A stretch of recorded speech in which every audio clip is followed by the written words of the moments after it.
उत्तर प्रदेश मुरादाबाद विश्व समाज केंद्र एक में और बार मनाई बार बात आदि कही जाती है समाज वाहक अभी नारद हमारे जी की जयंती। संचालक मूल्यों पर आधारित हो पत्रकारिता। हर्षवर्धन त्रिपाठी। नारद जी की पत्रकारिता लोक विश्व मंगल जन कल्याण के लिए है। मुरादाबाद विश्व समाज केंद्र ने नारद जयंती के शुभ अवसर पर व्हाइट हाउस में पत्रकार गोष्ठी का आयोजन किया। गोष्ठी का विषय पत्रकारिता के समक्ष चुनौतियों पर वक्ताओं ने अपने विचार रखे। कार्यक्रम में मुख्य वक्ता दूरदर्शन न्यूज के वरिष्ठ संपादक अशोक श्रीवास्तव, मुख्य अतिथि वरिष्ठ पत्रकार हर्षवर्धन त्रिपाठी, विशिष्ट अतिथि डॉक्टर सुधीर मिड्ढा एवं कार्यक्रम की अध्यक्षता IFTM के विश्वविद्यालय के मास कम्युनिकेशन विभाग के अध्यक्ष प्रोफेसर राजेश शुक्ला द्वारा की गई।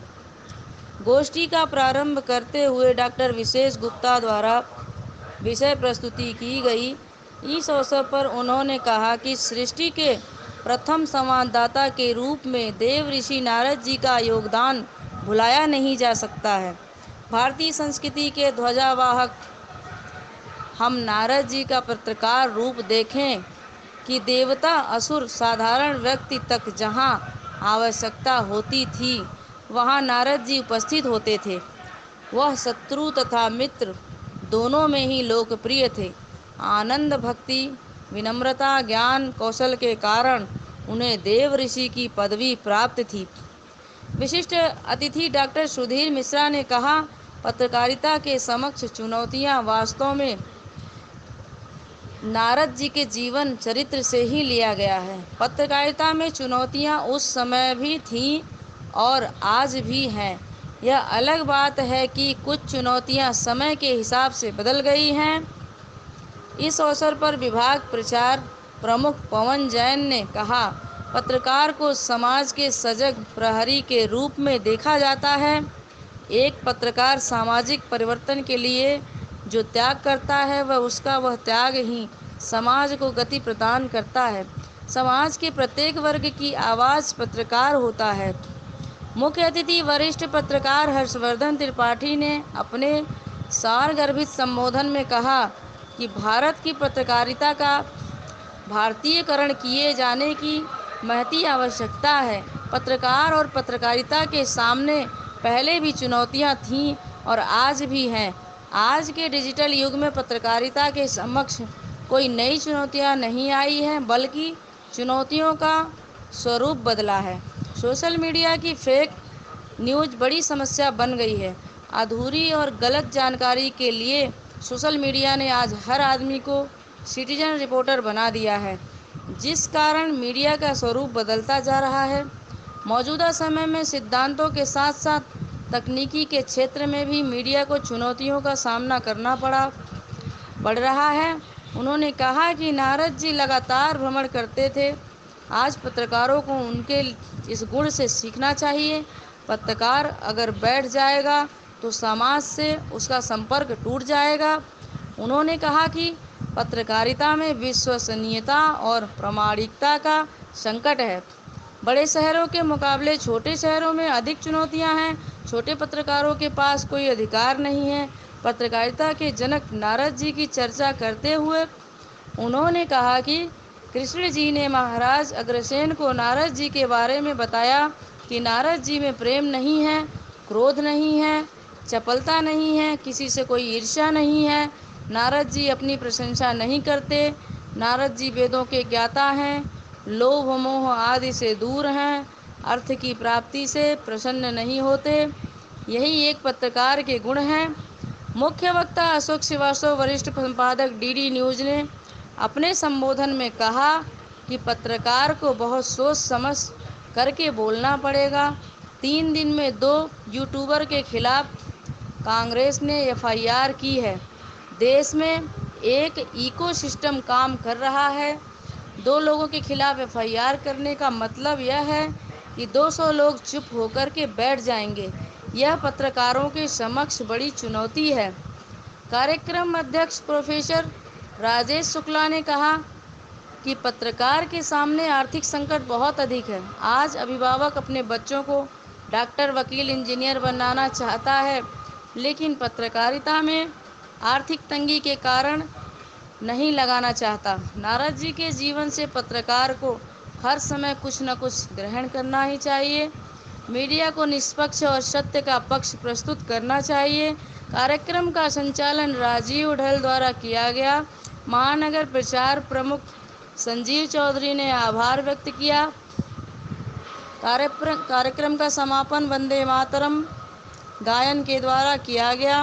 कार्यक्रम में प्रमुख रूप से ओम प्रकाश शास्त्री, डॉक्टर विनीत गुप्ता, देवेश सिंह, प्रशांत मिश्रा, राजेश तोमर, हरिमोहन गुप्ता, स्पर्श गुप्ता, कुलदीप वर्मा, प्रमोद कुमार, राकेश मिश्रा, प्रदीप रस्तोगी, सचिन कुमार, प्रतीक गौतम, डॉक्टर मुदित सिंघल, साहित्य अनेक कार्यकर्ता एवं महानगर के सभी प्रतिष्ठित समाचार पत्रों के प्रतिनिधि,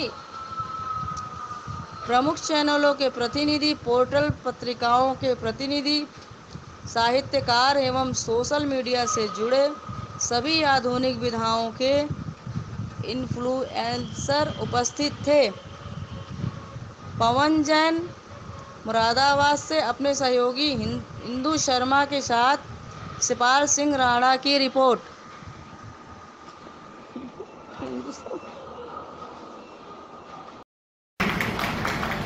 श्री पवन जैन जी, प्रचार प्रमुख, विभाग प्रचार प्रमुख, आपका सर स्वागत और अभिनंदन मंच पे। श्री संजीव चौधरी जी, महानगर प्रचार प्रमुख, आपका भी मंच पे स्वागत है। पत्रकारिता के समक्ष चुनौतियां इस गोष्ठी में आए हुए सभी महानुभाव एक नए निर्माण का कार्य करेगी। एक सही जिस उद्देश्य को लेकर इस गोष्ठी का आयोजन किया हुआ है, निश्चित रूप से अपने लक्ष्य को प्राप्त करेगी। अब मैं मंचासीन सभी अतिथियों से अनुरोध करूंगा कि मां भारती के समक्ष अपने दीप प्रज्वलन करने का कष्ट करें।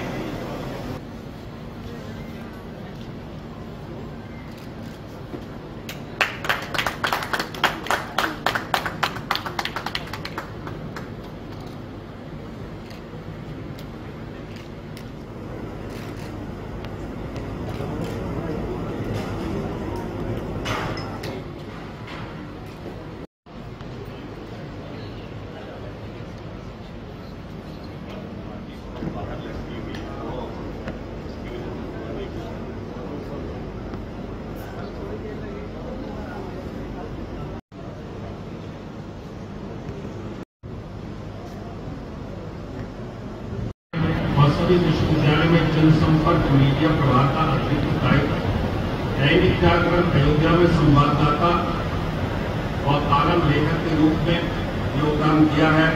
साथ ही अनेक समाचार पत्रों में समाचार व लेख प्रकाशित आपके होते रहते हैं।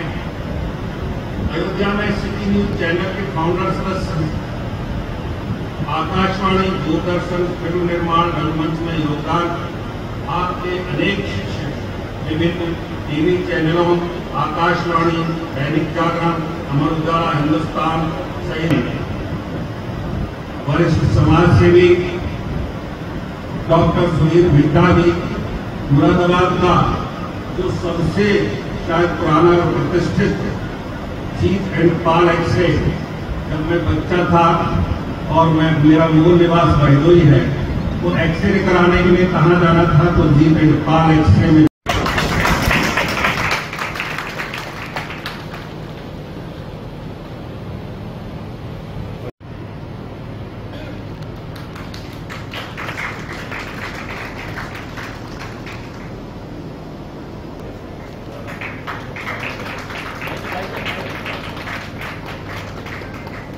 हरिमोहन जी बैंड लगाकर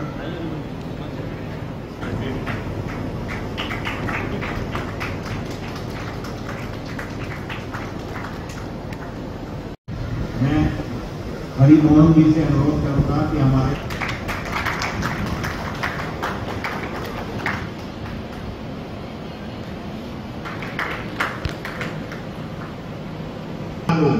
ये नारा दिया गया था इस कलम की ताकत के लिए। जो बैठे हुए सिपाही, कलम के सिपाही जो बैठे हुए हैं, उस कलम की ताकत के ऊपर प्रकार की चुनौतियां आ गई हैं। उस चुनौतियों को किस प्रकार से सामना कर सके, इसी उद्देश्य को लेकर ये गोष्ठी। डॉक्टर विशेष गुप्ता जी को मंच पे आमंत्रित करता हूं। आदरणीय श्री विशेष गुप्ता जी। महाराजा अग्रसेन विद्यालय के प्राचार्य रहे। आपकी चर्चा ना हो तब भी मुझे लगता है कि परिचय अधूरा रह जाता है। एनसीसी के मेजर, विद्यार्थी परिषद में प्रांत की बड़ी भूमिका निभाने वाले, समाज में राष्ट्र और समाज से जुड़े अनेक प्रकार के कार्यक्रमों में आपकी सहभागिता, चुनौतियों में शुरू लेकर आज जो विमर्श यहाँ होगा उसके कैसे सम्मानित अध्यक्ष प्रोफेसर राजेश शुक्ला जी, जो IPM विद्यालय में पत्रकारिता विभाग के अध्यक्ष हैं। आज के इस विमर्श के मुख्य अतिथि देवऋषि नारद जयंती का उपलक्ष्य है, आयोजन है। देवऋषि नारद की चर्चा ना हो तो पत्रकारिता अधूरी रह जाती। पत्रकार वर्तमान में एक व्यवसाय के रूप में हमारे सामने है और तमाम युवाओं को आकर्षित भी कर रहा है। तमाम प्रकार की यहाँ चुनौतियां हैं, वहां इसके सकारात्मक परिणाम के सामने आए। देवऋषि नारद जी को अगर नजदीक से देखने की कोशिश करें तो उनको आदि संवाददाता के रूप में, करस्पॉन्डेंट के रूप में, जिस वक्त उनका जन्म हुआ, जिस समय उनकी पत्रकारिता संवाददाता के रूप में हम सबके समक्ष आती है, तब उस समय का माहौल आप महसूस करेंगे। ऐसा सब क्षेत्रीय संवाददाता रहे होंगे हमारे जी को प्रस्तुत किया गया, तो हम सभी पत्रकारों के लिए आदर्श के रूप में हमारे समक्ष उभर कर आते हैं। पत्रकारिता की भूमिका मन से मन जुड़ो, विशेष वर्ग जाओ।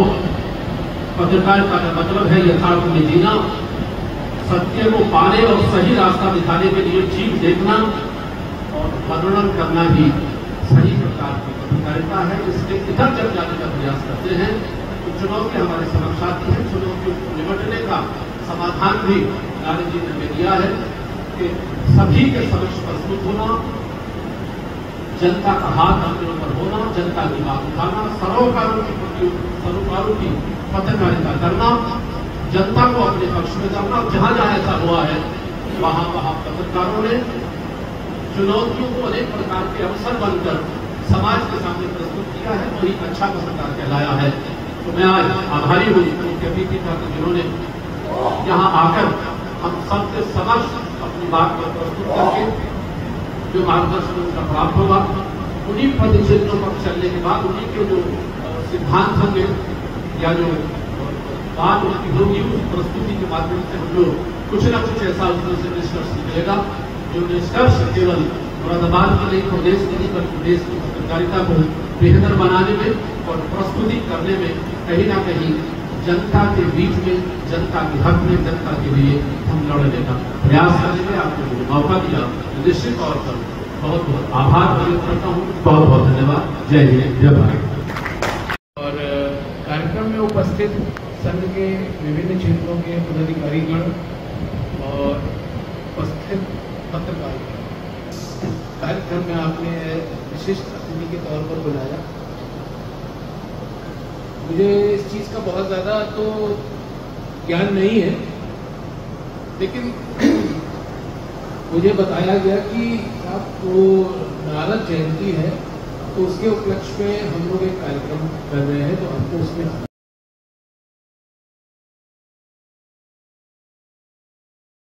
जब तक हम किसी भी सूचना की प्रॉपर जानकारी प्राप्त न कर लें तब तक उसको आगे नहीं बढ़ाना चाहिए।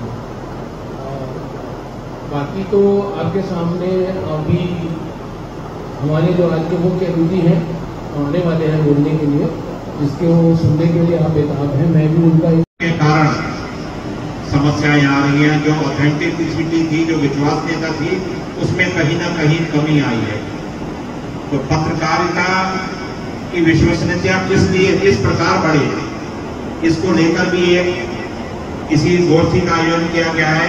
एक इसमें खुला सत्र भी रहेगा, उसमें आप लोग मुझे तो देखने का, साक्षात देखने का सौभाग्य मिला कि जिनकी हम डिबेट देखते थे, जो अपना विषय जवाब देने का कार्य करते थे।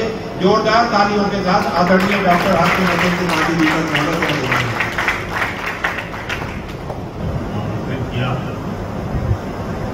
आदिवासी नारद की जयंती और पत्रकारिता दिवस,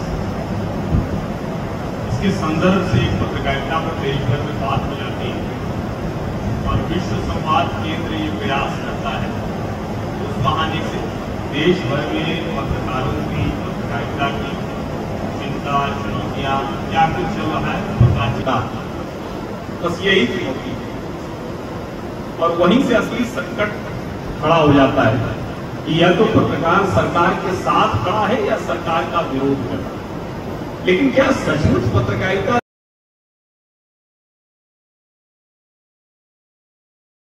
प्रश्न पर जाएंगे तो शायद हमें समझ में आएगा कि नहीं पत्रकारिता की भूमिका, पत्रकार होने का अर्थ, और समाज में क्यों हमको लोकतंत्र का, जो आधुनिक समाज है उसमें लोकतंत्र का चौथा खंभा कहा जाता है, बिना किसी अधिकार के हम ढेर सारे विशेषाधिकार प्राप्त लोगों से सवाल पूछने का जो हमें अधिकार है वो हमें क्यों मिला हुआ है, तब शायद हमें थोड़ा थोड़ा समझ में आएगा। क्योंकि जैसे ही हम सिर्फ सरकार या सरकार के विरोध की बात करते हैं तो सारा जो पत्र, एक और बार बार बात कही जाती है, अभी हमारे संचालक महोदय का भ्रम है कि निष्पक्ष होना चाहिए, निष्पक्ष नहीं होना चाहिए, सच के पक्ष के साथ खड़ा होना चाहिए। पत्रकार का मतलब ये कि वो सच के पक्ष के साथ खड़ा होना।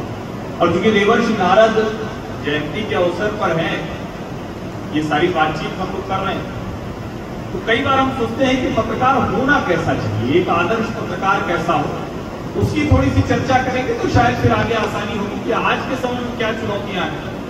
और एक बात मैं हमेशा कहता हूं कि दिल्ली, मुंबई और ऐसे बड़े केंद्रों पर बैठे हुए पत्रकार, उनकी पत्रकारिता आसान है, बनिस्बत जो छोटे शहरों में पत्रकारिता कर रहे हैं, जिनके पास कोई विशेषाधिकार नहीं है, जिनको किसी तरह का कोई, जिसको कहते हैं कोई मान्यता नहीं है, कोई अलग से कोई रिकॉग्निशन नहीं है, ज्यादा बनते हैं।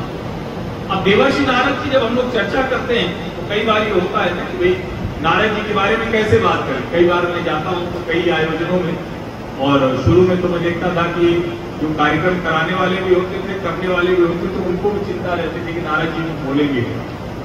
तो अब नारद जी के बारे में एक बड़ा सुंदर प्रसंग होता है, भगवान कृष्ण से पूछा जाता है कि अगर नारद जी के बारे में बताइए, तो नारद जी के कुछ गुणों का वर्णन उन्होंने किया और मैं वहीं से शुरू करूंगा, तब फिर आज के पैमाने पर पत्रकार और पत्रकारिता कहां खड़े होते हैं तो थोड़ा सा समझ में आएगा। भगवान कृष्ण कहते हैं राजा उग्रसेन को कि नारद जी में जो गुण है उसमें सबसे प्रमुख गुणों की अगर बात करें तो प्रेमहीनता है, प्रेम नहीं है, प्रेमहीनता। दूसरा एक संदर्भ जब हम लेते हैं तो कहते हैं कि क्रोध नहीं, चपलता नहीं है और भय नहीं।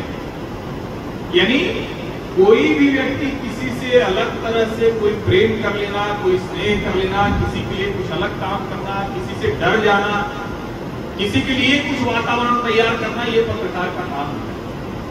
तो सबसे पहला तो ये नारद जी के गुणों की बात। दूसरा उनके बारे में उन्होंने कहा कि नारद जी अपनी प्रशंसा नहीं करते, कितने पत्रकार हैं जो अपनी प्रशंसा नहीं करते।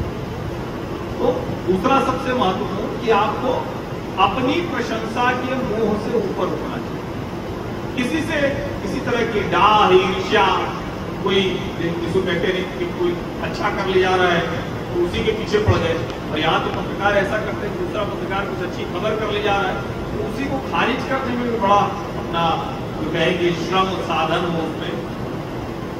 वेदों का ज्ञाता, दयालु, मोह और दोष से रहित।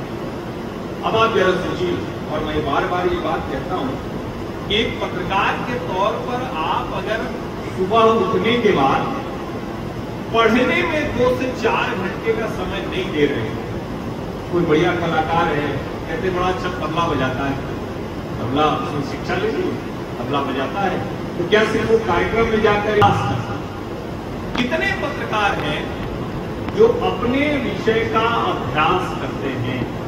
और अगर वो अभ्यास नहीं करते हैं तो फिर क्या होगा कि 2-4 व्हाट्सएप फॉरवर्ड, 2-4 किसी इंस्टाग्राम, फेसबुक या किसी और सोशल मीडिया की रील, या फिर किसी की बताई हुई बात को बिना प्रमाणित किए हुए, बिना उसके वेरीफाइड सोर्स तक पहुंचे उसको किसी और तक पहुंचाएंगे, और ये दरअसल वो पत्रकारिता नहीं कर रहे होते हैं, वो समाज का भारी नुकसान कर रहे हैं।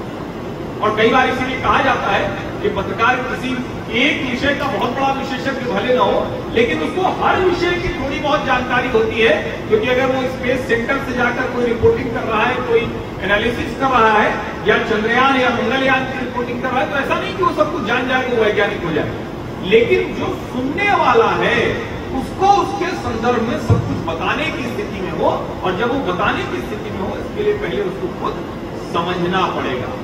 तो सबसे कम इस्तेमाल, सबसे ज्यादा इस्तेमाल, और सबसे ज्यादा आंखों का। यानी अगर आप कुछ पढ़ रहे हैं, सुन रहे हैं, तब बोल रहे हैं, तो शायद आप ज्यादा प्रभावी होंगे। एक जो टेलीविजन का, इंटरनेट का, वही वो मीडिया है जिसकी वजह से नेताजी लोग जो कुछ भी बोलकर, और दूसरे दिन अखबार वाले को ही कहते थे कि मेरी बात को तोड़ मरोड़ कर पेश किया गया, तो वही मीडिया है जो टीवी पे 5 बार दिखाता है, उसका नेताजी शर्मसार होकर अपना चेहरा लेकर घूमते हैं। यानी अगर ध्यान से देखें तो पत्रकार का काम सरकार या विपक्ष का नहीं है, पत्रकार का काम समाज की बेहतरी का है। और उस समाज की बेहतरी के लिए समाज के बारे में आपको जानना, समाज की चुनौतियों को जानना, समाज में जिनको शासन करने का काम मिल गया उनके ऊपर अंकुश लगाए रखने का काम रखना, जो हाथी पर महावत का काम होता है। और वो आप तब समझ पाएंगे जब आप नारद जी के इन गुणों से पूरी तरह से युक्त होंगे।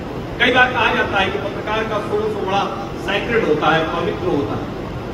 नारद जी के बारे में ये कि दूसरे की बात वो गुप्त रखते थे, लेकिन अगर समाज हित में है, जगत हित में है, तो फिर वो किसी भी बात को कहीं तक लेकर जाते हैं। तो जो सोर्स है वो सैक्रेड रहेगा, लेकिन आप गलत तरीके से कोई काम करके, किसी से छल प्रपंच करके कुछ ले रहे हैं, तो वो भी पूरी तरह से गलत है। एक और बड़ा जिसको कहते हैं कि आज के समय में बताना ज्यादा जरूरी है, क्योंकि कई बार कहा जाता है कि पत्रकार मतलब या तो फकीर हो, झोला छाप हो, या फिर लंबी लंबी गाड़ी में कोई बढ़िया डीलिंग वीलिंग करा सकता है, क्या सौदेबाजी करा सकता है। नारद जी के बारे में भगवान कृष्ण कहते हैं कि वो अर्थ की प्राप्ति में प्रसन्न नहीं है। किसी हमारी पौराणिक कथा में नारद के बारे में ऐसा कुछ ही नहीं है कि नारद मुनि धन के लिए, अर्थ के लिए, साधन के लिए, संपन्नता के लिए कहीं पाए गए हो। वो नारायण नारायण करके जगत कल्याण के लिए घूम रहे हो। अर्थ की प्राप्ति में प्रसन्नता नहीं है। इसका कतई मतलब नहीं है, ये इसका कतई मतलब नहीं है कि आप अपने घर परिवार के लिए जो बेहतर, जो भी जीवन यापन की चीजें हम मत जुटाइए, लेकिन लोभ की स्थिति नहीं होनी चाहिए। पत्रकार के तौर पर अगर लोभ एक बार आ गया तो आप गलत तरीके से खबरों को आगे बढ़ाना और समाज के हित की चिंता धीरे धीरे कम करते जाना, ये आपके स्वभाव का हिस्सा हो जाएगा, और उससे पत्रकारिता का, आपके व्यक्तित्व का और समाज का नुकसान होने वाला है। इसमें कोई बहुत भ्रम नहीं होना चाहिए। जाहिर है जब आप कर रहे हैं तो आप ड्यूटी कैसे कर रहे हैं, आप कर्तव्य पालन कितना है, आप उसको कितना जानते हैं, ये तो बहुत जरूरी है। सबसे जरूरी है स्थिर चित्त का होना। कहां क्या क्या बातें कर रहा होगा तो देख रहा होगा, किसी एक जगह कंसंट्रेशन नहीं है, जो स्थिर चित्त होकर किसी एक चीज में। कई बार तो ये भी कहते हैं कि मैं ये खबर गई, अब उसको क्यों करना, यानी फॉलो अप करने की, आज की भाषा में करते हैं तो फॉलो अप करने की प्रवृत्ति नहीं होना। एक खबर आई, लिखी, छोड़ दिया, सही थी, गलत थी, स्थिर चित्त होकर काम नहीं करना। और नारद जी के जब ये सारे गुण अगर आएंगे तो आप समाज पत्रकार बन सकते हैं, समाज की बेहतरी कर सकते हैं। अब मैं जब चुनौतियों को देखता हूं तो मैं आज जब अभी दिल्ली से चला, क्योंकि गंगा दशहरा था तो बड़ा जाम पूरा है, पूरा ट्रैफिक जाम है। उसके बीच में मैंने खबर देखी तो एक यूट्यूबर हैं, जर्नलिस्ट हैं, अजीत खान। अजीत भारती के खिलाफ कर्नाटक की पुलिस ने एक एफआईआर किया। एफआईआर क्या किया? एफआईआर ये किया कि अजीत भारती ने झूठ बोला कि राहुल गांधी बाबरी पर ताला लगाने की बात कर रहे हैं, राम मंदिर हटा दें। अब अजीत भारती ने वो बात कांग्रेस के इससे पहले भी ढेर सारी अलग अलग राज्य सरकारें होती हैं, वो अपने पक्ष के लोगों को बचाने का काम करती है, विपक्ष के लोगों को कोई भी सरकार। अब कर्नाटक में कांग्रेस की सरकार है, उसमें पिछले कुछ महीनों में कई ऐसे काम कर। फिर दूसरा एक अभी घटनाक्रम हुआ जिस दिन परिणाम आ रहे थे, उस दिन इंडिया टीवी चैनल जो है रजत शर्मा वो एंकर कर रहे थे, क्योंकि ऐसे मौकों पर पूरे दिन वो बैठते और कांग्रेस की प्रवक्ता रागिनी नायक के साथ बातचीत में उन्होंने जिसको कहते हैं कि आदमी खींच के कहता है कि क्या बात करें छोड़ो, और वो हल्का सा सुनाई दिया, उसको एक गाली के संदर्भ में प्रस्तुत करके कांग्रेस पार्टी ने ऐसे ढेर सारे उदाहरण है काम करते हैं। और इस देश में क्योंकि ऐसा कोई कानून नहीं है, कोई पत्रकार सुरक्षा कानून नहीं है, देश के अलग अलग हिस्सों में जिस भी राज्य में जाता हूं, अपने राज्य उत्तर प्रदेश में होता हूं तो बार बार कहता हूं कि पत्रकार सुरक्षा कानून आज की आवश्यकता है। निश्चित तौर पर फेक न्यूज नहीं होनी चाहिए, लेकिन किसी पत्रकार को लिखते हुए अगर ये भय है कि कोई दरोगा, कोई डीएम, कोई एसपी आके उसको एक एफआईआर के बुनियाद पर पकड़ कर लेकर चला जाएगा तो ये बेहद खतरनाक है। अब दुर्भाग्य कहां आता है? मुश्किल यहां ये आती है कि जो आमतौर पर सरोकार और कहते हैं कि हम तो फ्रीडम ऑफ एक्सप्रेशन, अभिव्यक्ति की स्वतंत्रता के बड़े पहरेदार हैं, ऐसे लोग ही अपने विरोधी विचार के पत्रकारों को, पत्रकारिता को चिन्हित करके उन्हें ऐसे मामलों में फंसाने का काम करते हैं, ऐसे मामलों में उनको फंसाकर और उनकी छवि धूमिल करने का प्रयास करते हैं। ये मुद्दों पर बात करने की वजह से नहीं, आपको पहचाना जाता है कि क्या आप किस पार्टी से रिलेट कर जाते हैं या किस पार्टी से नहीं रिलेट करते। जो अभी संचालन करते हुए शायद सुधीर जी ने कहा कि मोदी मीडिया या कोई और मीडिया उसका एक प्रसंग आता। अब आप कमाल यहां ये भी देखिए कि बरसों बरस जो लोग पत्रकारिता में किसी एक पार्टी विशेष के नेता के चैनल में या किसी एक पार्टी विशेष के नेता के रिश्तेदार के चैनल में सारा जीवन जिन्होंने बिता दिया, वो दूसरों को कहते हैं कि ये मोदी या मोदी पत्रकारिता करते हैं। सवाल मुद्दों पर बात होनी चाहिए या फिर किसी व्यक्ति को आप चिन्हित करके उसकी साख कमजोर करने का प्रयास करें। और देखिए किसी से कोई खतरा नहीं है, ये नेता, ये सरकारें, ये सब आती जाती रहती है, पत्रकारों का बहुत कुछ बिगड़ता नहीं, लेकिन बिगड़ता तब है जब आपके बीच में ये संघर्ष शुरू हो जाता है और उसमें कुछ लोग जो सरकारों के साथ मिलकर लाभ ले रहे होते हैं, वो उस पत्रकारिता को, जो ढंग की पत्रकारिता होती है, उसको थोड़ा खारिज और पत्थर करने की कोशिश करते हैं। इसीलिए मैंने वो दो उदाहरण दिए और अभी चुनाव के नतीजे आए, चुनाव के दौरान खर्च से उसको बढ़ा दिया, जल्दी से उसको हम अपने चैनल पर डाल, यहां जाकर पत्रकार की चुनौती बड़ी हो जाती है। आप में से कितने लोग पत्रकार के तौर पर जब कोई खबर आती है तो उसके ओरिजिनल सोर्स के वेरिफिकेशन के लिए चिंता भी करते हैं? अगर चिंता नहीं करते हैं तो आप पत्रकारिता के साथ बेईमानी कर रहे हैं, विश्वासघात कर रहे हैं। आपको जो समाज जिस बात के लिए सम्मान देता है वो काम आप नहीं करते। उदाहरण के लिए आप में से हर कोई व्हाट्सएप चलाना जानता है, लेकिन क्या व्हाट्सएप का बाकायदा फेक न्यूज का उसका चेक करने का टूल है? ये आप में से कितने लोगों को पता है? इस हॉल में बैठे हुए कितने पत्रकारों को पता है? क्योंकि आप व्हाट्सएप पर खबर बड़ी तेजी में बढ़ा देते हैं। अब उसने ये भी बता दिया अगर फॉरवर्डेड है तो आपके पास फॉरवर्डेड लिख के आ जाएगी, ज्यादा बार भेजी गई तो ये भी लिख के आ जाता है फॉरवर्डेड मेनी टाइम, यानी बिना सोचे समझे भेड़ बुद्धि की तरह उसको आगे बढ़ाया जाता है। ये तो खतरनाक है।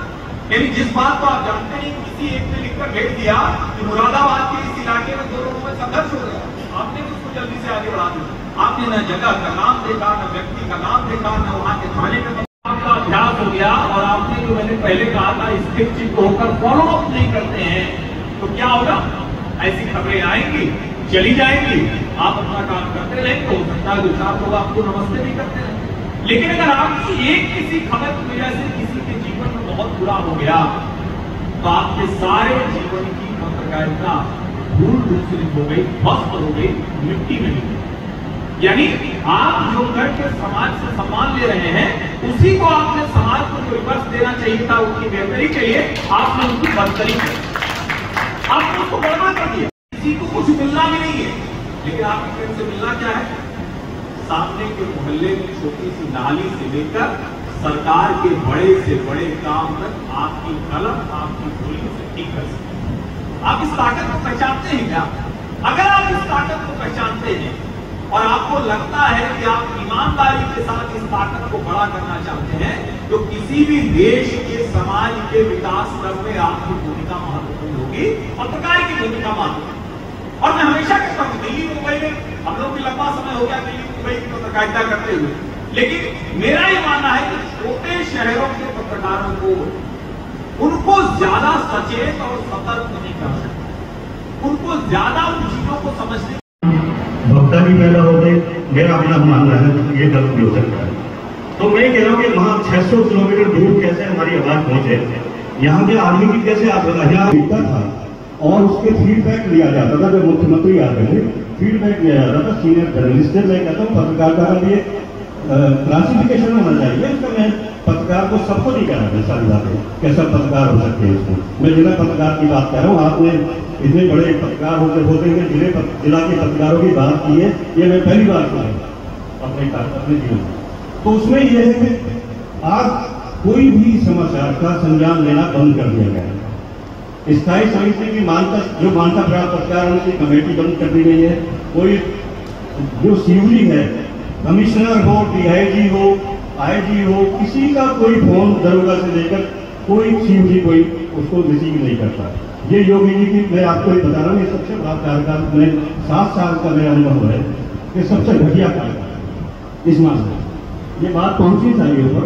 और यहाँ के आदमी का एक यही माध्यम था, उस पर समाचार में प्रकाशित होता था, उसकी कटिंग जाती थी विभाग में और वो विभाग जाकर के उसको विभाग को उसको भेजा जाता था, उस पर एक्शन होता था।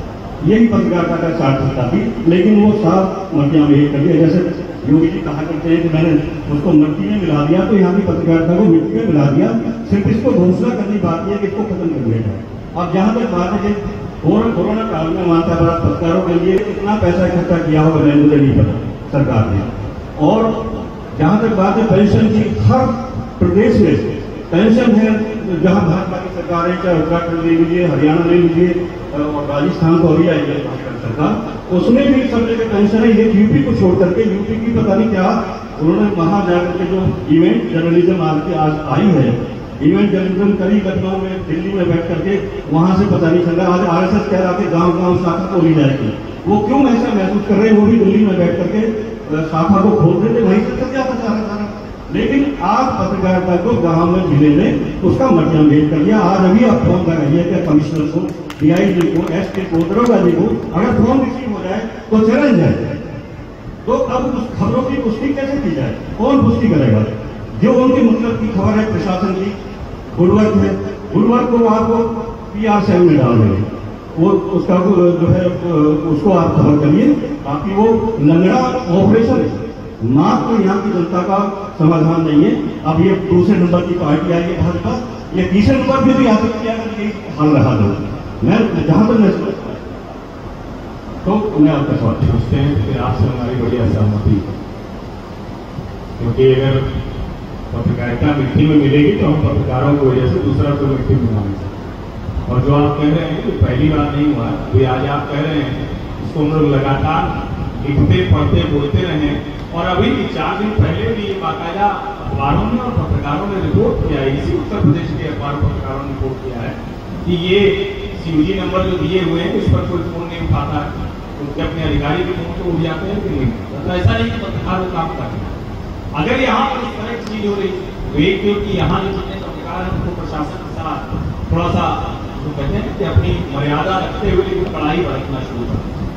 अगर आप कुछ लोग खेमेबंदी करके और किसी अधिकारी, किसी दरोगा, किसी कमिश्नर, किसी SSP के बहुत नजदीकी बनने का प्रयास नहीं करेंगे तो यकीन मानिए कोई पत्रकारिता को मिट्टी में नहीं मिला सकता। पहले दूसरा एक बात कहते हैं कि वेरीफाई नहीं कर रहे हैं, लेकिन कुछ खबरें होती है जिसका वेरिफिकेशन करना होता है जो आपकी पहुंच से बाहर। लेकिन जहां अगर आपको जानकारी है कि ये खबर है तो उसका दूसरा क्या होता है उसका पक्ष जाने, और अगर वो पक्ष बताने को तैयार नहीं तो आप अपनी खबर के साथ लिखेंगे तो फलाना जी को ये फोन किया, उनसे जानकारी लेनी चाहिए, उनको दफ्तर में गए और उन्होंने अपना पक्ष नहीं बताया।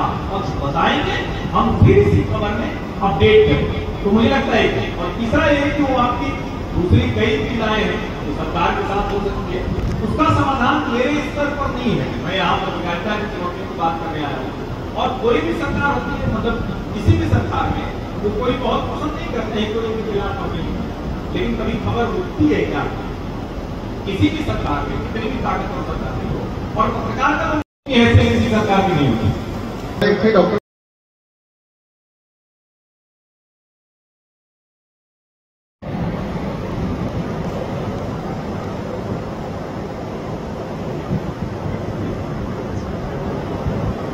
तो वो थोड़ा सा मैं फिर वो मूल से हटाकर इंटरनेट कर देना, वो सब जो यूनियन है, क्योंकि मैं भी कुछ समय के लिए यूनियन में जुड़ा और फिर छोड़ दिया, क्योंकि यूनियनों ने पत्रकार का छोड़ सारा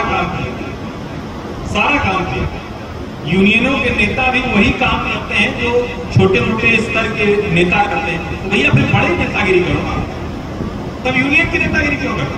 अगर नेता की तरफ प्रतिष्ठा पानी, पत्रकार की तरफ प्रतिष्ठा पानी है तो पत्रकार वाला काम बड़ी स्पष्टता से नजर। अब इसका जो दूसरा हिस्सा आप कह रहे हैं, आपने कहा कि दूसरा हिस्सा आपने क्या बताया? सवाल का दूसरा हिस्सा आप कहीं था कि मजीठिया और ये सब, दूसरा आपने क्या कहा? तो आप जरा मेहनत करना सीखिए, और मैं यहाँ अपने उदाहरण से कह सकता हूँ कि जब स्वतंत्र पत्रकारिता शुरू की तो एक समय ये मुश्किल आई कि घर की EMI जाएगी या नहीं। तो 2015 की बात मैं बता रहा हूँ, जब मैंने तय किया, 2 बार तय किया था, नहीं कर पाए। देश के बड़े टीवी चैनलों में, अखबारों में रहने के बावजूद, अमर उजाला जागरण में रहा, दुनिया में रहा, देश के सबसे बड़े बिजनेस चैनल CNBC आवाज की शुरुआत की टीम का हिस्सा रहा, और तय किया कि नहीं करूंगा। मुश्किल भी आई, लेकिन उसके बाद जब हम करते हैं काम और पहले से ज्यादा मेहनत करनी पड़ती, ये आप समझिए। अगर आप जो अखबार में या टीवी में काम करते हैं, स्वतंत्र पत्रकार के तौर पर अगर आप जल्दी थोड़ा स्वतंत्र होकर हम जाएंगे तो पैसे नहीं मिलेंगे, लेकिन आपके पास आज टूल है ना। आज आपके पास YouTube जैसी जगह है, X जैसी जगह है, Facebook जैसी जगह है, आपको खबर करनी आनी चाहिए। अगर आप खबर समझ रहे हैं, खबर लिख सकते हैं, थोड़ी ज्यादा मेहनत कर सकते हैं, तो पैसे भी मैं मानता हूं उससे बेहतर मिलेंगे। लेकिन अगर आपको बहुत पैसे कमाने की इच्छा है तो फिर कुछ ऐसा काम कीजिए जिसमें पैसे बनते हैं, या आप पैसे थोड़े कम ही के साथ आपका स्वागत और अभिनंदन। मैं आदरणीय पवन जैन जी से अनुरोध करूंगा कि आप उन्हें आंग वस्त्र पहनाकर, ना गिन के बजाते हैं, ना तोल के बजाते हैं, अच्छा दिल खोल के बजाते हैं, तो तालियां दिल खोल के बजानी देनी चाहिए। मैं परिचय के लिए आपके आदरणीय पवन जैन जी को आमंत्रित करता हूँ। कि केवल एक ही चैनल था, आज हजारों नहीं, क्योंकि यूट्यूब और सब मिलाकर के लाखों की संख्या में पहुंच गए हैं। ऐसे दूरदर्शन समाचार के सीनियर कंसल्टिंग एडिटर और एंकर आप हैं, जो हर रोज रात को 9 से 10 एक कार्यक्रम आता है DD न्यूज का, जो सबसे लोकप्रिय कार्यक्रम है 2 टू, उसकी आप एंकरिंग करते हैं, होस्ट करते हैं। हर हाल में, और हाल में ही इनकी आप लगातार कश्मीर, अयोध्या और पश्चिम बंगाल के जटिल मुद्दों की रिपोर्टिंग कर चुके हैं। कई बार DD न्यूज के बेस्ट एंकर के साथ साथ इन्होंने बेस्ट रिपोर्टर का पुरस्कार भी जीता है। देश के 3 प्रधानमंत्रियों श्री अटल बिहारी वाजपेयी जी, श्री मनमोहन सिंह जी और श्री नरेंद्र मोदी जी के अमेरिका सहित पाकिस्तान, अफगानिस्तान दौरों की रिपोर्टिंग भी के और इंटरव्यू भी लिए। 2 सीधे हम बड़े सम्मान के साथ आपको आमंत्रित करते हैं इस कार्यक्रम के लिए।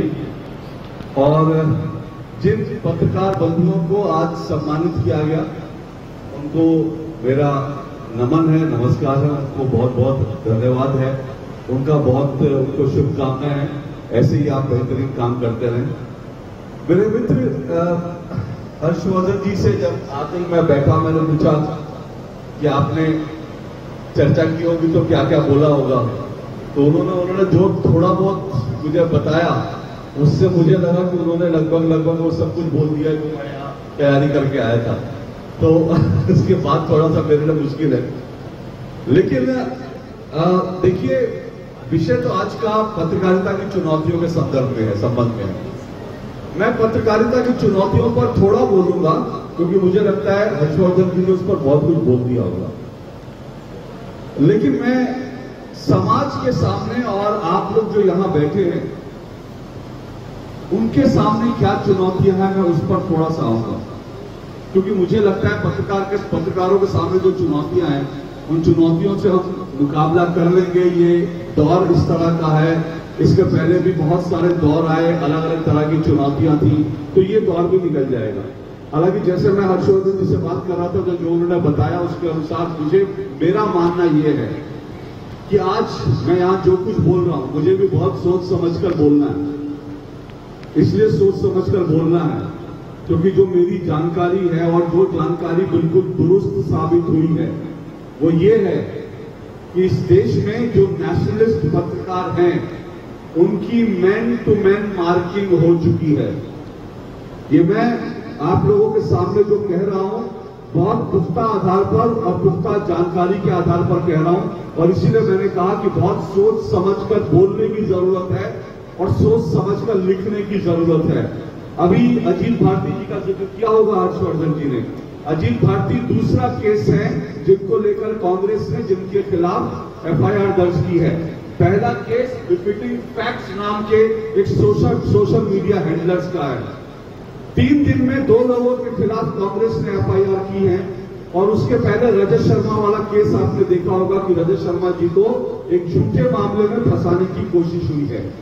तो इसका मतलब क्या है? इसका मतलब मैंने कहा जो मेरे पास जानकारी है कि जितने नेशनलिस्ट पत्रकार हैं, सोशल मीडिया एक्टिविस्ट हैं, उनकी मैन टू मैन मार्किंग हो चुकी है। मैन टू मैन मार्किंग आप शायद समझते होंगे, जब हॉकी या फुटबॉल जब खेल होता है तो उसमें क्या होता है कि हर खिलाड़ी के पीछे एक खिलाड़ी लगा दिया जाता है ताकि गोल न करने पाए सामने वाली टीम।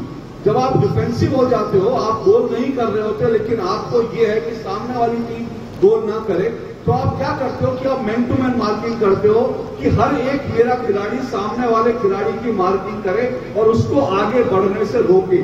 ठीक इस वक्त पत्रकारिता में, सोशल मीडिया में यही हो रहा है, मैन टू मैन मार्किंग हो चुकी है। आज अगर मंच पर हर्षवर्धन जी बैठे हैं तो इनके पीछे भी उस इकोसिस्टम का कोई व्यक्ति इनके सोशल मीडिया जो है खंगाल रहा होगा, इनका यूट्यूब चैनल देख रहा होगा, और उसी तरह से मेरा भी सोशल मीडिया एक इनका खास व्यक्ति इस इकोसिस्टम का मेरे सोशल मीडिया को खंगाल रहा होगा।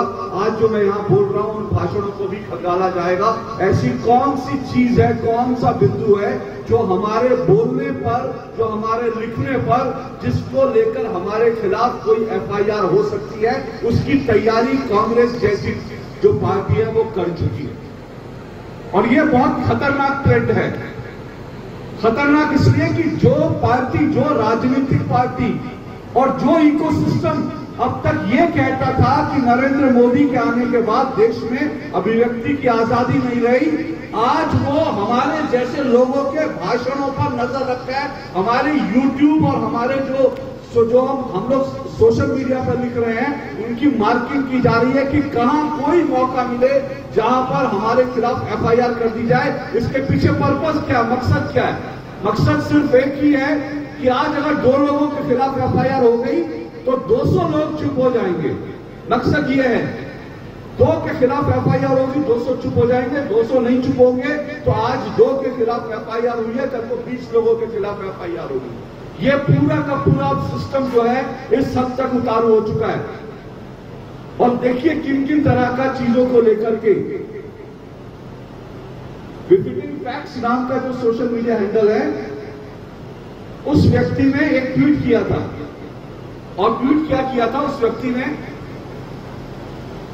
उस ट्वीट के अंदर उन्होंने कांग्रेस के एक नेता को लेकर सवाल उठाया कि कांग्रेस के एक नेता ब्लैक कॉफी पी रहे थे कहीं, तो उन्होंने लिखा कि इस ब्लैक कॉफी के अंदर वो कोई अल्कोहल पी रहे थे क्या, शराब पी रहे थे, ऐसा उन्होंने ट्वीट किया। अब इसको फेक न्यूज कहकर उनके खिलाफ जो है रिपोर्ट लिखा दी गई। अब सवाल यह है कि ये इसकी पुष्टि कैसे होगी, इसकी जांच कौन करेगा? उस कॉफी के मग में क्या था, पीने वाला बता सकता है, सर्व करने वाला बता सकता है, जिसने लिखा वो तो बता नहीं सकता। उसमें तो जो जानकारी मिली होगी उस आधार पर लिख दिया होगा, हो सकता है।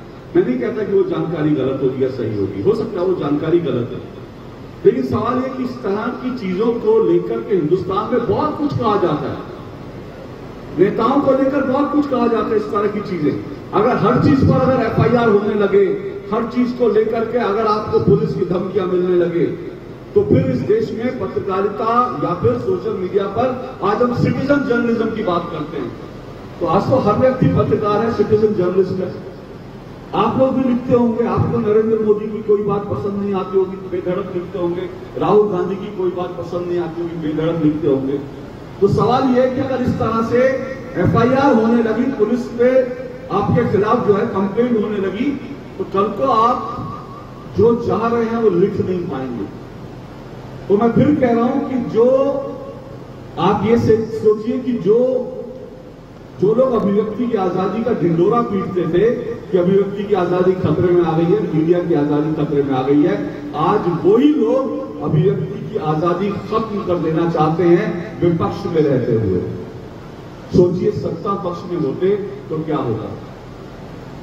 मैं ये जो कह रहा हूं, मैं देखिए एक बात यहां पर मैंने कहा कि मैं पत्रकारों के सामने, मीडिया के सामने जो चुनौती है उस पर कब बोलूंगा, क्योंकि हर्षवर्धन जी बोल चुके हैं। एक दो चीजें मुझे लगता है, जाहिर सी बात है यहां पर अगर जो लोग पत्रकार हैं वो जानते हैं इस वक्त टेक्नोलॉजी एक चुनौती है, एआई नाम का एक टूल आ गया है, उसके कारण जो है आज अशोक श्रीवास्तव है तो किसी भी चैनल के पास बड़ा आसान है अशोक श्रीवास्तव का क्लोन बनाकर एआई पे करके, और वो अशोक श्रीवास्तव प्रोग्राम दे रहा है। उसमें अशोक श्रीवास्तव नहीं है, अशोक श्रीवास्तव का विचार नहीं है, लेकिन एक जो सिस्टम, एक मशीन है, एक सॉफ्टवेयर है, वो पूरा का पूरा काम कर रही है। अपने आप में बहुत बड़ी चुनौती है, क्योंकि आने वाले दिनों में इसका क्या इम्पैक्ट होगा ये हमें नहीं मालूम।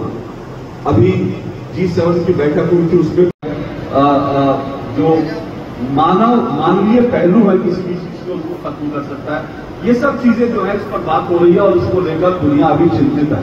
लेकिन मैंने पत्रकारिता के संदर्भ में आपको बताया, लेकिन पत्रकारिता के संदर्भ में सबसे बड़ी चुनौती जैसे मैंने कहा वो ये है कि आज के दौर में पत्रकार करें तो करें क्या, लिखे तो लिखे क्या, क्योंकि पत्रकारों के ऊपर बहुत तरह के दबाव। और मैं ये बता दूं आपको कि जिस दबाव का मैंने जिक्र किया और पत्रकारों के ऊपर जो दबाव की मैं बात कर रहा हूं वो आज की बात नहीं है। कुछ लोग कहते हैं, कुछ लोग झूठ बोलते हैं कि 10 साल में जो है मीडिया पर जो है वो दबाव आ गया, मोदी आने के बाद जो है मीडिया काम नहीं कर सकता। मैं मानता हूं, और मुझे भी 35 साल हो गए पत्रकारिता में, आप में से बहुत सारे लोग होंगे जो यहां पर मीडिया से जुड़े होंगे, हर्षवर्धन को भी एक लंबा समय हुआ। कोई दौर ऐसा नहीं है जब पत्रकारों के सामने मीडिया के ऊपर दबाव ना होता हो, कोई दौर ऐसा नहीं है, हर दौर में होता है। मीडिया को मैनेज करने की कोशिश होती है पॉलिटिकल पार्टियों के द्वारा, नेताओं के द्वारा और कंपनियों के द्वारा। आज दौर में रहेगा, उससे भी बड़ी चुनौती आज के दौर में मालूम है क्या है? उससे भी बड़ी चुनौती आज के दौर में यह है कि द मोमेंट आप कुछ भी काम करने जाएंगे आपको एक टैग कर दिया जाएगा। जैसे मैं जब चैनल में बैठ करके डिबेट करता हूं और अगर मैं किसी सामने वाले नेता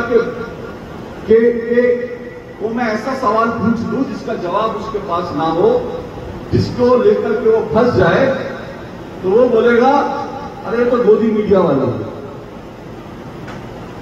हर्षवर्धन जी विश्लेषण कर रहे होंगे, उनको बोल दिया जाएगा अरे ये तो एक ही पार्टी है, तो भाजपा वाले।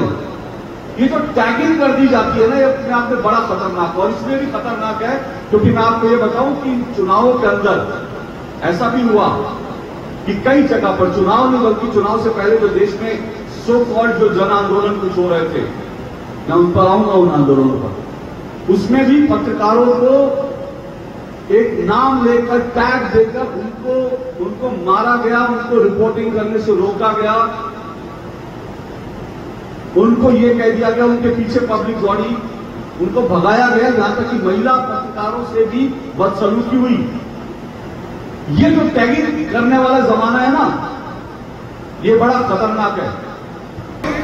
देश के अलग अलग हिस्सों में कांग्रेस के मुख्यालयों में, हरियाणा में महिलाएं जो है वो गारंटी कार्ड लेकर पहुंची कि आपने कहा था कि 5 जून को हमारे अकाउंट में खटाखट पैसा आएगा, तो वो पैसा दिलवा दीजिए।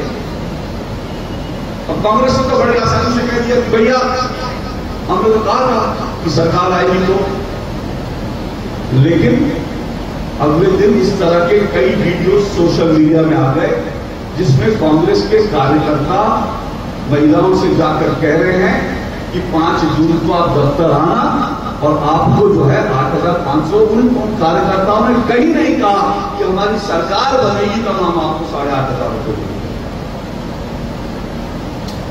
इतना बड़ा झूठ बोला गया।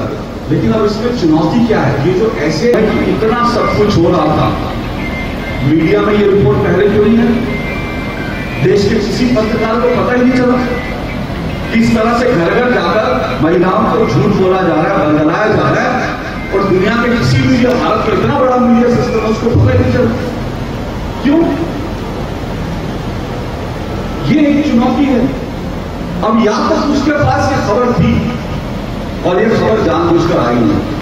हमारे जैसे लोगों को खबर मिली, पता नहीं हो सकता है आपको चुनाव से पहले ये खबर तो थी इस तरह से लोग, चुनाव आयोग ने जब किया तब आया, चुनाव आयोग ने जब उसको रोक लगा दी तब ये खबर आई। आयोग ने एक्शन लिया, उसके बाद कितने मीडिया हाउस ने इसको लेकर के एक रिपोर्ट करी कि ये जो कुछ हो रहा है ये कैसे होगा और किस तरह से लोगों को 10 करोड़ कार्ड बांटे गए, उनको क्या कहा गया, और जिन लोगों को कार्ड बांटे गए उनके ऊपर मानसिक रूप से उनके दिमाग पर क्या असर पड़ा, नहीं वो उस कार्ड को लेकर क्या सोच रही थी।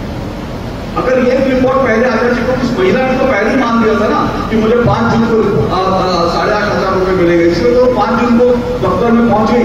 लेकिन किसी भी मीडिया ने जाकर के जिन 10 करोड़ महिलाओं को कार्ड बढ़ गया उनके बीच जाकर ये विश्लेषण करने की कोशिश नहीं करी कि भाई ये सब कुछ क्या हो। और दूसरी बात ये भी है, इसमें मैं तो कहता हूं कि सवाल तो इसमें बीजेपी के ऊपर भी उठता है कि बीजेपी के कार्यकर्ता कहां थे, उनको तो पता नहीं चला। और वो लोग तो खैर बीजेपी कांग्रेस का झगड़ा आपकी जगह, लेकिन मैं इस पूरी झूठ के साथ मैं आज यहां पर ये कहने आया हूं और आप लोगों से कहने आया हूं कि इस देश में जिन लोगों को झूठ बोलकर वोट लेने की आदत है, जिन लोगों को झूठे नैरेटिव खड़े करके चुनाव जीतने की या चुनाव लड़ने की आदत है, उनके मुंह में इन चुनावों में खून लग गया है। उनको टेस्ट आ गया है कि फेक नैरेटिव से वोट हासिल किए जा सकते हैं, और ये समाज के लिए बहुत बड़ी चुनौती है। इस चुनाव में मैं फिर आता हूं उस बात पे जो मैंने, लेकिन राहुल गांधी का जो जिक्र किया, मैं कह रहा हूं कि ये जो झूठ बोलने की परंपरा है, ये जो झूठे नैरेटिव खड़े करने की जो खेल शुरू हुआ है, इनके मुंह में जो है खून लग गया। राहुल गांधी का एक लाल रंग की किताब लेकर जाते हैं हर जगह और कहते हैं संविधान को बचाने की लड़ाई लड़ रहे हैं। अरे राहुल जी, इस देश में संविधान सिर्फ एक बार खतरे में आया था और वो था 26 जून 1975, अभी आ रही है, जब देश में आपातकाल लगाया गया था और राहुल जी की दादी ने लगाया था। और उस वक्त जानते हैं आप, दुनिया में आज तक कहीं पर भी आपसे आपके जीने का अधिकार किसी ने नहीं छीना। जीने का अधिकार, मूलभूत अधिकारों में बड़े सारे अधिकार हैं, सबसे इंपॉर्टेंट क्या, आप जी सके, ये अधिकार आपको संविधान देता है। तो इस देश में वो अधिकार अंग्रेजों ने भी नहीं लिया था आपसे, लेकिन जब 1975 में आपातकाल लगा तो अटॉर्नी जनरल ने कोर्ट के अंदर खड़े होकर कहा था कि अगर किसी की मौत हो जाती है तो स्टेट को रिस्पॉन्सिबल आप नहीं ठहरा सकते। यानी अगर स्टेट की किसी के एक्टिविटी से अगर राज्य ने यानी कि सरकार ने पुलिस ने किसी को पकड़ा, गिरफ्तार किया, गिरफ्तारी में उसकी मौत हो जाती है या किसी और वजह से मौत हो जाती है तो उसको चैलेंज करने का अधिकार आपके पास नहीं है। जो आदमी मर गया उसके परिवार को ये चुनौती देने का अधिकार नहीं है कि भैया ये पुलिस हिरासत में कैसे मर गया। जीने का अधिकार तक छीन लिया गया था 1975 में। तो संविधान तो एक ही बात था, जब संविधान की धज्जियां हुई, संविधान के अंदर जो सेकुलर शब्द जानबूझ के डाला गया, जो काम बाबा साहब भीमराव अम्बेडकर ने नहीं किया था वो इंदिरा जी ने कर दिया। तो बाबा होगा, लेकिन इस जो ये जो संविधान है इसकी प्रस्तावना बाबा साहब भीमराव अम्बेडकर ने अकेले नहीं लिखी, इंदिरा जी ने भी लिखी है, जो संविधान सभा का हिस्सा नहीं थी। इसमें तो सेकुलरवाद शब्द है और इंदिरा जी ने लिखा हुआ है। तो आप कैसे कहते हो संविधान खतरे में? आप इतना बड़ा झूठ बोलते हो।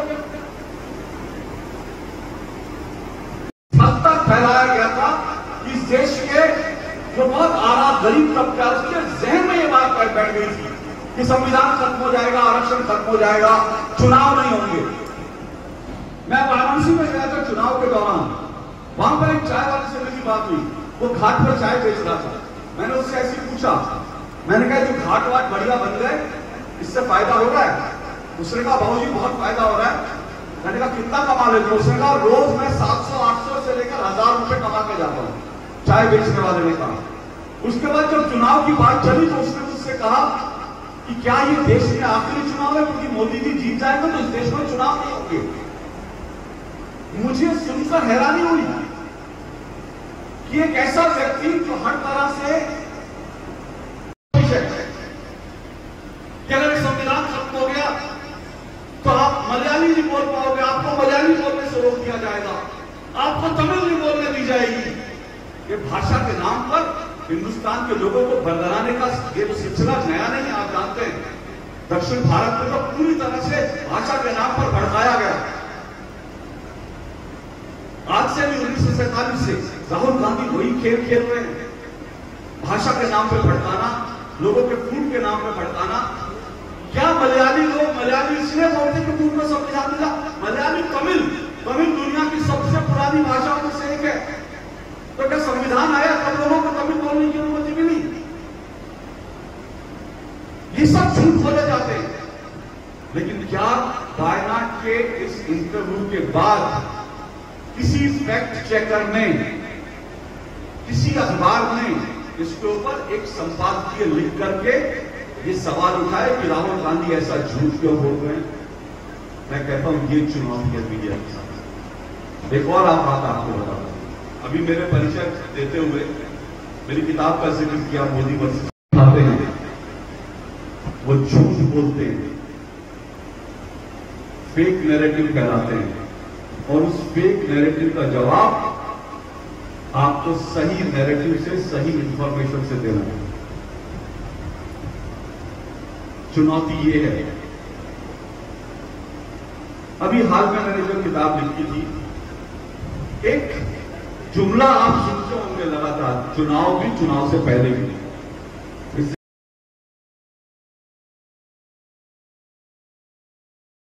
शहीदों के साथ मार दिए।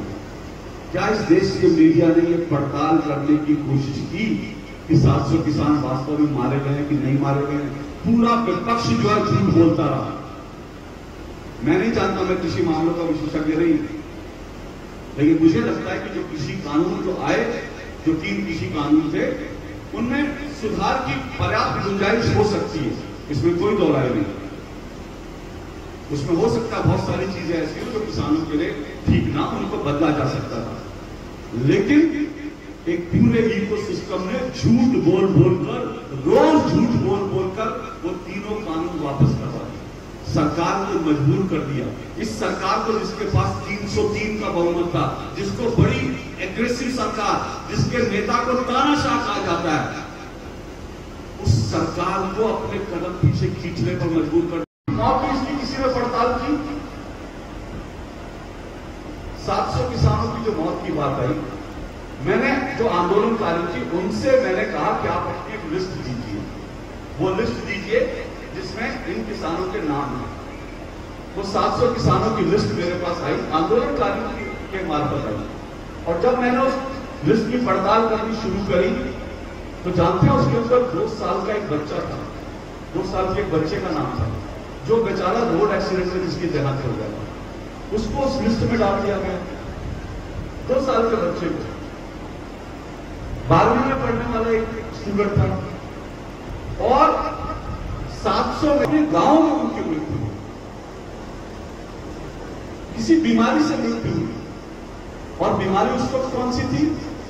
कोरोना थी। तो सवाल मेरा यह है कि इस तरह की चीजों की पड़ताल क्यों नहीं होती? और हम हिंदुस्तानियों की मेमोरी बहुत शॉर्ट होती है, हम तो भूल जाते हैं। नागरिकता संशोधन कानून सीए आया इस देश में, नागरिकता संशोधन कानून आने के बाद क्या कहा गया? इस देश में मुसलमानों की नागरिकता चली जाएगी। जो है देव ऋषि नारद जी की जयंती पे इस कार्यक्रम का आयोजन किया जा रहा है और ये बताने की कोशिश की जा रही है और सभी मानते भी हैं कि देव ऋषि नारद जी हम सभी के आदर्श थे और हैं भी। और उनकी जो पत्रकारिता थी उससे हम सभी प्रेरणा लेते हैं और आज की जो पत्रकारिता है उस पर बड़ी चर्चा हुई। सभी अतिथियों ने पत्रकारों के समक्ष और पत्रकारिता के समक्ष जो चुनौतियां हैं खुले मन से अपने विचार रखे और ये सही बात भी है, ये समस्याएं हैं, ये चुनौतियां भी हैं। चुनावों के समय में झूठ बोलना बहुत आम बात है। ये आज से नहीं हो रहा है, बहुत पहले से हो रहा है। अमेरिका में भी होता है। एक हमने लेख पढ़ा था कि वहां के जब राष्ट्रपति का चुनाव होता है तो सभी लोग, सभी पार्टियां अपने अपने जो है प्रत्याशी का प्रचार प्रसार करती हैं, झूठ भी बोलती है। तो वही जो मेरे हिसाब से चले हैं। तो ये चीज भारत में भी है। अगर भारत का चुनाव हो रहा है तो ये भी है कि ये सुनने में आया था कि रूस और चीन और पाकिस्तान ये दोनों जो है पूरा एफर्ट कर रहे हैं कि ताकि जो है मोदी हार जाए। सभी लोगों ने पढ़ा होगा। तो ये जो प्रोपेगेंडा है इसमें कहा जाता है कि अगर झूठ को बार बार बोला जाए तो सच मान लिया जाए। तो इसमें जो प्रतिद्वंदी है उसको भी वही और बहुत सारे लोग इस चीजों को फेस कर रहे हैं।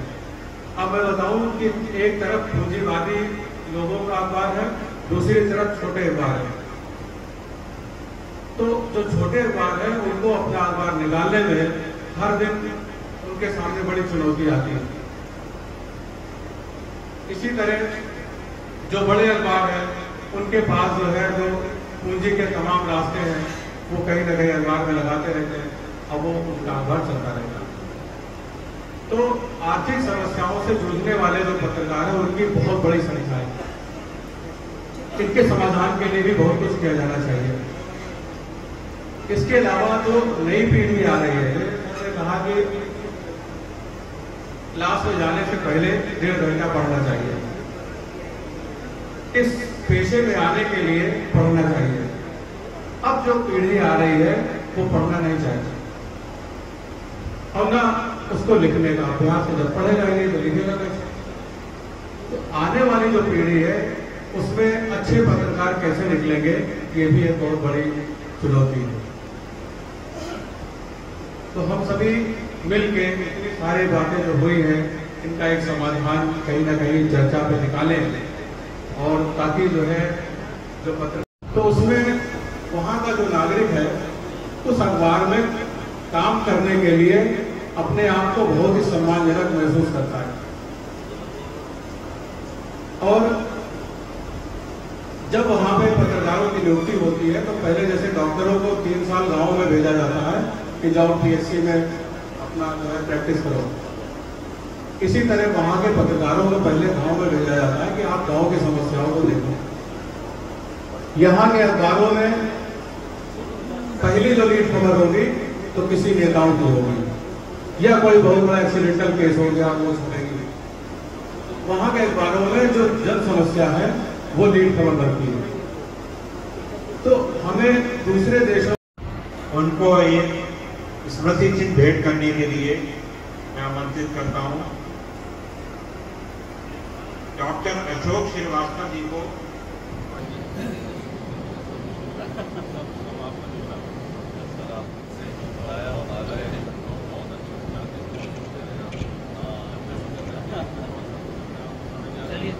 श्री पवन जैन जी से अनुरोध की श्री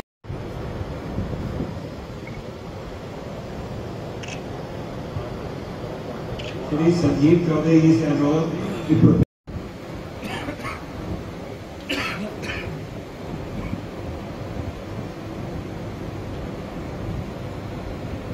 श्री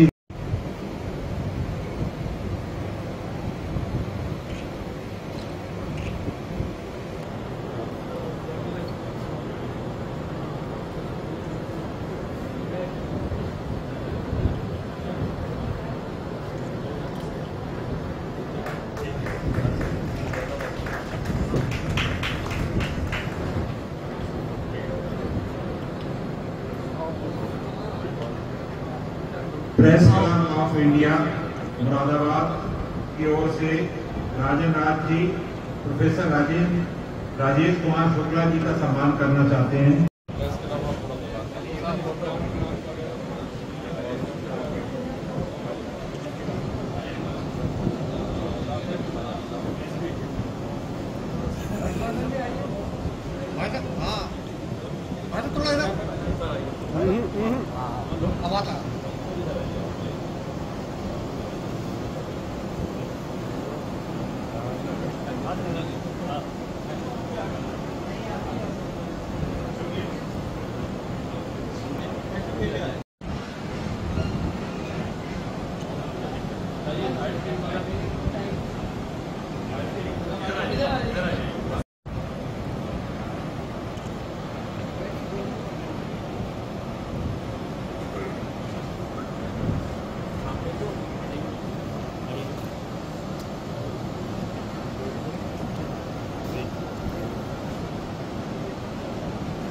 जो मुझसे आग्रह किया गया है, तो मैं यहाँ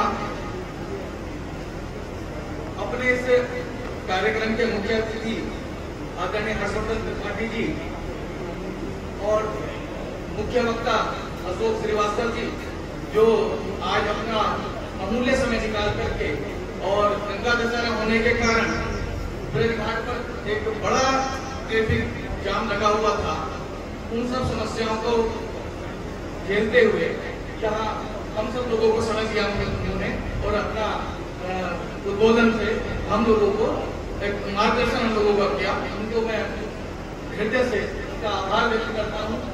अपने डॉक्टर सुधीर बिट्टा जी, आदरणीय विशेष गुप्ता जी, विशेषकर अपने पवन जैन जी, यहाँ इस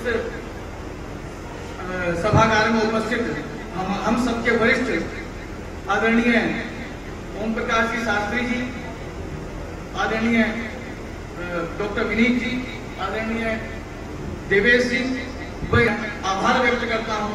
इस परिसर में लगे हुए सभी लोगों का भी आभार व्यक्त करता हूँ। सभी लोगों को, जिन लोगों ने यहाँ ऐसे कार्यक्रम में अपनी महत्वपूर्ण भूमिका निभाई, उन सब लोगों का मैं आभार व्यक्त करता हूँ। और अब क्योंकि समय काफी हो गया है, 3:30 बजे के आसपास का समय हो चुका है, भोजन की व्यवस्था है। अब वंदे मातरम होगा, वंदे मातरम के बाद हम सब लोग भोजन ग्रहण करने के लिए जा सकेंगे। भोजन ग्रहण करने के बाद यहाँ से हम लोग अपने गंतव्य के लिए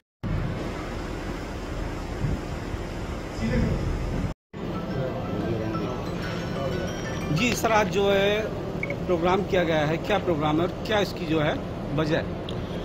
आज हमने नारद जयंती कार्यक्रम किया है। नारद जयंती कार्यक्रम हम पत्रकारिता दिवस के रूप में मनाते हैं। विश्व संवाद केंद्र मुरादाबाद में पिछले 12 सालों से ये कार्यक्रम कर रहा है। पत्रकारों के लिए और पत्रकारों का ये कार्यक्रम होता है। हमारा आज गोष्ठी का विषय था पत्रकारिता के समक्ष चुनौतियां। पत्रकारिता का जो व्यवसाय है वो आज इतना आसान नहीं है, उसके सामने बहुत चुनौतियां हैं।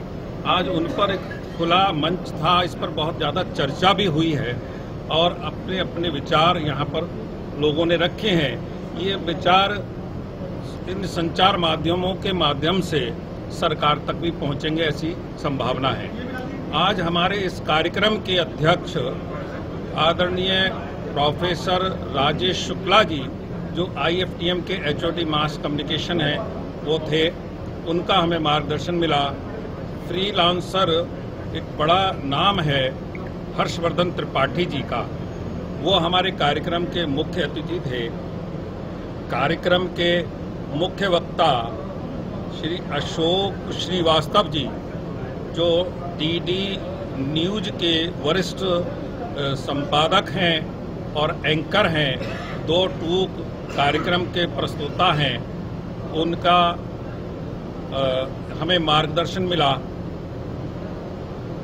और कार्यक्रम जो है हमने ये पत्रकारों के लिए और पत्रकारों के द्वारा ये कार्यक्रम आयोजित किया गया है। मुख्य रूप से जो इस कार्यक्रम में आई हैं, जो लोगों ने अपनी अपनी बात रखी, इसमें आर्थिक पक्ष बहुत बड़ा पक्ष है। जो दबाव की राजनीति, बड़ा दबाव का पत्रकारिता बड़ा समस्या है और ये पहले भी रही हैं, आज भी रही हैं। पत्रकारिता अगर स्वतंत्र रूप से जब लिखता है तो हर प्रकार के दबाव पड़ते हैं और अगर वो पत्रकार नहीं मानता तो जान माल सब तक का नुकसान होता है।